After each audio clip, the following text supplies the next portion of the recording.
नमस्कार। मैं doctor S के उपाध्याय, CR आचार्य लोक प्रशासन। आज हम BA फर्स्ट ईयर के फर्स्ट प्रश्न पत्र लोक प्रशासन के तत्व विषय के टॉपिक लोक प्रशासन के अध्ययन के उपागम, शास्त्रीय एवं मानवीय उपागम पर चर्चा करेंगे। आज हम ये वीडियो फर्स्ट में शास्त्रीय उपागम पर चर्चा करेंगे, बाद में हम सेकंड वीडियो में मानवीय उपागम पर चर्चा करेंगे। सबसे पहले हम ये जानने का प्रयास करेंगे कि उपागम क्या है। किसी भी विषय अथवा ज्ञान की शाखा को विज्ञान की श्रेणी में मानने से पूर्व ये जरूरी होता है कि उस विषय से संबंधित शोध अथवा अध्ययन के लिए विश्वसनीय और वैज्ञानिक पद्धति का प्रयोग किया जाए। यही विश्वसनीय और वैज्ञानिक पद्धति हमें अभिगम के नाम से जानते हैं, उपागम के नाम से जानते हैं, दृष्टिकोण के नाम से जानते हैं, अध्ययन पद्धति के नाम से जानते हैं, सिद्धांत विचारधारा के नाम से जानते हैं। इसको हम पैराडाइम भी कहते हैं, मॉडल भी कहते हैं, वैचारिक प्रतिमान भी कहते हैं और स्कूल भी कहते हैं। इत्यादि नामों से हम उपागम को और इनको जानते हैं। जहाँ तक लोक प्रशासन से संबंधित दृष्टिकोण और उपागम की बात है, तो कुछ विद्वान लोक प्रशासन में दृष्टिकोण और विचारधाराओं को एक ही मानते हैं और कुछ विद्वान इनको अलग अलग मानते हैं। और दृष्टिकोण और उपागम के अंतर्गत समस्याओं या प्रश्नों के चुनाव में प्रयुक्त कसौटियाँ अनुसंधान के लिए ली जाने वाली सामग्री आती है। या हम ये कहें कि दृष्टिकोण अथवा उपागम से अभिप्राय मानकों का वह समूह है जिसके आधार पर सैद्धांतिक विचार विमर्श के लिए प्रश्न तथा आधार सामग्री लेने अथवा छोड़ने का निर्णय किया जाता है। उपागम का अगला चरण सिद्धांत कहलाता है। यह दृष्टिकोण का कार्य विचाराधीन विषय के बारे में समस्याओं को आधार सामग्री के चुनाव से आगे निकल जाता है, तब दृष्टिकोण सिद्धांत के रूप में परिवर्तित हो जाता है या सिद्धांत कहलाता है। लेकिन फिर भी लोक प्रशासन सहित सामाजिक विज्ञानों में ये वैज्ञानिक पद्धति का प्रयोग जो विशुद्ध जो विज्ञान हैं उनकी तरह नहीं किया जा सकता। और जहाँ तक लोक प्रशासन के अध्ययन के दृष्टिकोण की बात करें तो शास्त्रीय दृष्टिकोण, जिसको हम परंपरागत दृष्टिकोण भी कहते हैं, औपचारिक दृष्टिकोण भी कहते हैं, इसके अंतर्गत 3 दृष्टिकोण अथवा उपागम प्रमुख हैं, यह सम्मिलित होते हैं। ये क्या है? यांत्रिक दृष्टिकोण, दूसरा है वैज्ञानिक प्रबंध दृष्टिकोण और तीसरा है नौकरशाही का, मैक्स वेबर का नौकरशाही सिद्धांत अथवा दृष्टिकोण। यांत्रिक दृष्टिकोण के जो समर्थक विद्वान हैं उनमें प्रमुख है हेनरी फ्योल है, लूथर गुलिक है, एल उर्वरिक है, JD मूने है, AC रेले है, मैरी पार्कर फॉलेट है। ये प्रमुख रूप से ये यांत्रिक सिद्धांत के समर्थक हैं। यांत्रिक सिद्धांत को कई और नामों से भी जाना जाता है, जैसे इसको औपचारिक संगठन उपागम कहते हैं, पुरातनवादी उपागम कहते हैं, संरचनात्मक उपागम कहते हैं, कुशलता और मितव्यता का उपागम कहते हैं, प्रशासनिक सिद्धांत इत्यादि नामों से जाना जाता है। ये शास्त्रीय उपागम में सबसे अधिक जोर इसी यांत्रिक उपागम पर दिया जाता है।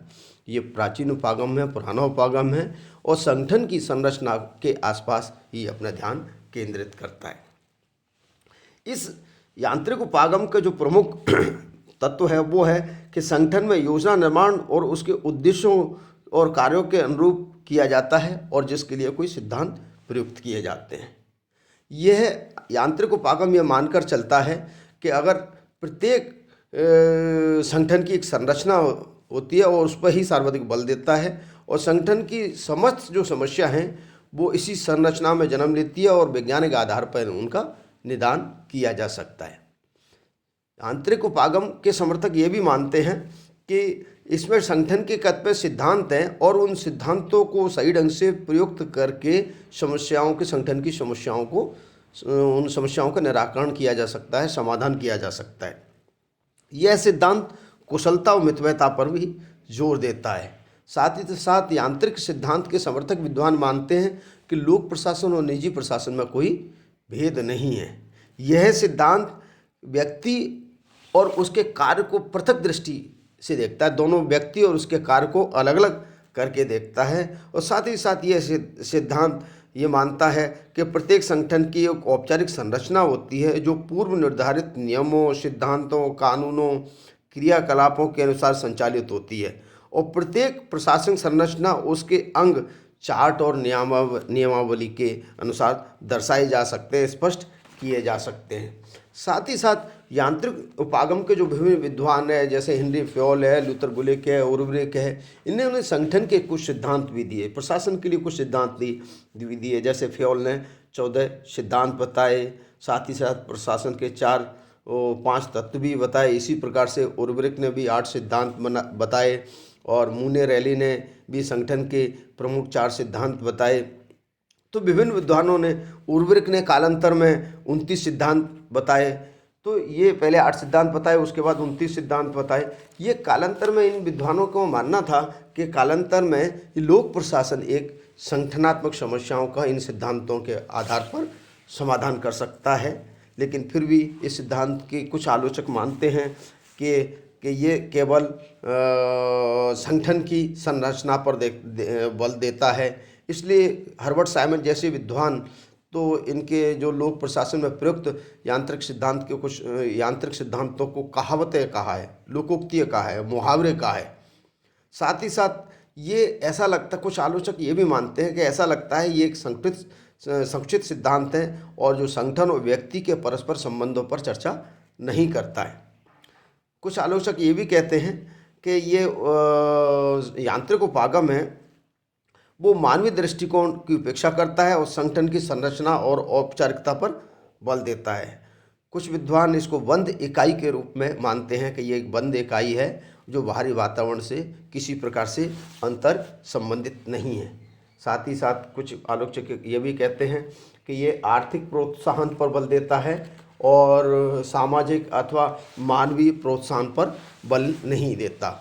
फिर भी हम ये कहें कि औपचारिक दृष्टि से आंतरिक उपागम एक महत्वपूर्ण उपागम था जो लोक प्रशासन के अध्ययन को समझने के लिए अधिक उपयोगी रहा। प्रारंभिक विद्वानों ने इसको एक अध्ययन की दृष्टि से कई सिद्धांत, नियम प्रतिपादित किए। दूसरा जो उपागम है, शास्त्रीय उपागम के अंतर्गत है, वो है वैज्ञानिक प्रबंध उपागम। वैज्ञानिक प्रबंध के उपागम सिद्धांत के प्रवर्तक थे फ्रेडरिक टेलर। टेलर को प्रबंध क्रांति का जनक भी कहा जाता है, वैज्ञानिक प्रबंध का जनक भी कहा जाता है। और ये जो टेलर थे उन्होंने करीबन 30 वर्षों तक ये अपने प्रयोगों के माध्यम से ये सिद्ध किया कि कार्य करने का वैज्ञानिक तरीका होना चाहिए, अनूठा नियम होना चाहिए। इसलिए इन्होंने कारखाना प्रबंध और कार्यालय प्रबंध जैसे अवधारणा दी, जिससे एक मानसिक क्रांति का विकास हुआ। टेलर का मानना है कि किसी भी कार्य को सही ढंग से करने के लिए वैज्ञानिक तरीके की आवश्यकता है। इसलिए उनका बल था कि सच्चे या प्रबंध के लिए और कार्य के लिए विज्ञान का विकास किया जाना चाहिए। टेलर का मानना था कि इन कार्मिकों का या वैज्ञानिकों का चयन भी वैज्ञानिक आधार पर हो और उनका शिक्षण प्रशिक्षण भी वैज्ञानिक आधार पर हो। प्रबंध और श्रमिक के मध्य एक सौहार्दपूर्ण संबंध विकसित हो। टेलर का यह भी मानना था कि अगर हम पूर्ण मानसिक क्रांति के रूप में अगर वैज्ञानिक प्रबंध को स्वीकार करते हैं तो निश्चित रूप से कार्यकुशलता बढ़ेगी, उत्पादकता बढ़ेगी, श्रमिकों के लिए भी और जो नियोक्ता है उनके लिए भी कार्य करने के लिए मतलब सुलभ रास्ते निकलेंगे। इसलिए टेलर का मानना था कि ये वैज्ञानिक प्रबंध एक मानसिक क्रांति है जिसमें श्रमिक अपने कार्य, अपने सहयोगी और अपने नियोजकों के प्रति तत्परता से कार्य करने में मददगार होते हैं और प्रबंधक भी अपने कार्यों को श्रमिकों की सहायता से करने में तत्पर रहते हैं। टेलर मानता था कि प्रबंध एक विज्ञान है जो निश्चित कानूनों, नियमों व सिद्धांतों पर आधारित है। उनका तर्क था कि प्रबंध में ऐसे अनेक सिद्धांत शामिल हैं जो निजी और सरकारी दोनों संगठनों में लागू किए जा सकते हैं। इसलिए टेलर ने कई प्रयोग भी किए, समय अध्ययन का प्रयोग, गति अध्ययन का प्रयोग भी किया। उनका मानना था, टेलर का मानना था कि समय अध्ययन द्वारा, कार्यात्मक फोरमैनशिप द्वारा, उपकरणों और साधनों की क्रियाओं का मानवीकरण द्वारा, नियोजन और विभाग की आवश्यकता द्वारा, समय बचत करने वाले उपकरणों का उपयोग करके, कार्य दशक इकाई का बोनस आदि का विचार करके, आधुनिक लागत प्रणाली लागू करके, ये सारे माध्यमों से हम न केवल उत्पादकता बढ़ा सकते हैं बल्कि संगठनों, श्रमिक संगठनों और नियोक्ताओं के मध्य जो टकराव है उसको भी रोक सकते हैं और उनके मानवीय आधार पर उनका निराकरण भी कर सकते हैं। कुछ विचारक एक वैज्ञानिक प्रबंध के आलोचक भी रहे हैं। उनका मानना है कि वैज्ञानिक प्रबंध ये सर्वदा एक नया दृष्टिकोण है, लेकिन ये यांत्रिक अर्थों में प्रबंध की संगठनात्मक क्षमता पर ध्यान देता है। ये प्रबंधकों का समर्थक है और श्रमिकों का ये हितैषी नहीं है। कुछ आलोचक ये भी मानते हैं कि अगर बेसिकली देखा जाए तो जो टेलर जो है वो श्रमिकों की समस्याओं का समाधान नहीं बल्कि उत्पादकता पर अधिक ध्यान देना चाहते हैं। और इस शास्त्रीय उपागम के अंतर्गत तीसरा और अंतिम जो उपागम है वो है नौकरशाही उपागम। नौकरशाही उपागम मैक्स वेबर द्वारा प्रतिपादित है। मैक्स वेबर एक समाज विज्ञानी था और उनका मत था कि अगर कोई भी सामाजिक संरचनाएं नौकरशाही जैसे सत्ता है, औचित्यपूर्ण वैधानिकता वर्ग का अध्ययन करके उन्होंने माना कि किसी भी समाज की मूल धारा में शक्ति और प्रभुत्व दो ऐसे तत्व होते हैं जिनका अध्ययन आवश्यक है। और प्रभुत्व का, जिसको हम डोमिनेशन कहते हैं, अध्ययन करके ही ये नौकरशाही का प्रतिमान विकसित किया।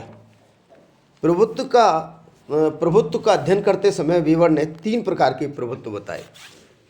पहला है पारंपरिक प्रभुत्व, दूसरा है श्रद्धा पर आधारित प्रभुत्व और तीसरा है वैधानिक अथवा कानूनी प्रभुत्व।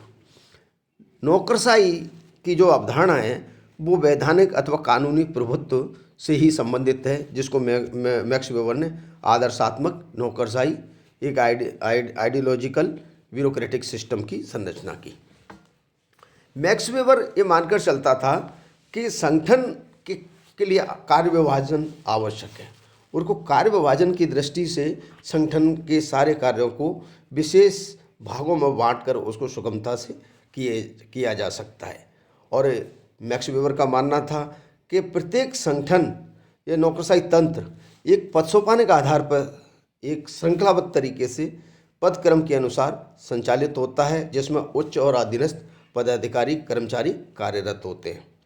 और साथ ही साथ मैक्स वेबर मानता था कि कार्यालय प्रबंध के लिए या प्रबंधन व्यवस्था के लिए इनके लिखित दस्तावेज या फाइलों का होना आवश्यक है। कर्मचारियों को योग्यता आधारित प्रणाली के आधार पर चयनित किया जाता है। नौकरशाही के रूप में रोजगार के प्रत्येक एक आजीविका के रूप में कार्मिक कार्य करता है। साथ ही साथ मैक्स वेबर का मानना था कि इन कार्मिकों को निश्चित वेतन उनके पारिश्रमिक के आधार पर दिया जाता है। साथ ही साथ उन्होंने मैक्स वेबर ने माना कि इस तंत्र का प्रबंध व्यवस्था इस कुछ नियम होते हैं, उन नियमों पर कार्य करती है और कर्मचारी उन नियमों का पालन करते हैं। साथ ही साथ मैक्स वेबर का मानना था कि नौकरशाही संगठन एक अत्यंत कार्यकुशल संगठन है। नौकरशाही ठीक वैसे ही है, अधिक कार्यकुशल है जैसे कि एक मशीन और मशीनों की तुलना में अधिक है। बल्कि मैक्स वेबर का मानना था कि अगर किसी भी समाज में नौकरशाही फैल होती है तो उसका दोष नौकरशाही पर नहीं बल्कि उस सामाजिक संरचना पर देना चाहिए, प्रयोगकर्ता पर देना चाहिए जिसका कि वो प्रयोग कर रहा है। इस प्रकार देखें तो वेबर के शब्दों में वेबर ये कहता है, मैक्स वेबर ये कहता है कि शासन व्यवस्था चाहे वो पूंजीवादी हो, समाजवादी हो या तकनीकी कुशलता पर आश्रित कोई भी प्रशासनिक व्यवस्था बिना विशेषीकृत नौकरशाही के संचालित नहीं हो सकती। इस प्रकार नौकरशाही एक आवश्यक यंत्र है जिसके द्वारा सामाजिक संरचना को चलाया जाता है। आज हमने शास्त्रीय उपागम के अंतर्गत यांत्रिक उपागम, वैज्ञानिक प्रबंध उपागम और नौकरशाही उपागम का अध्ययन किया। अगले हम वीडियो में हम मानवीय संबंध उपागम का अध्ययन करेंगे। धन्यवाद।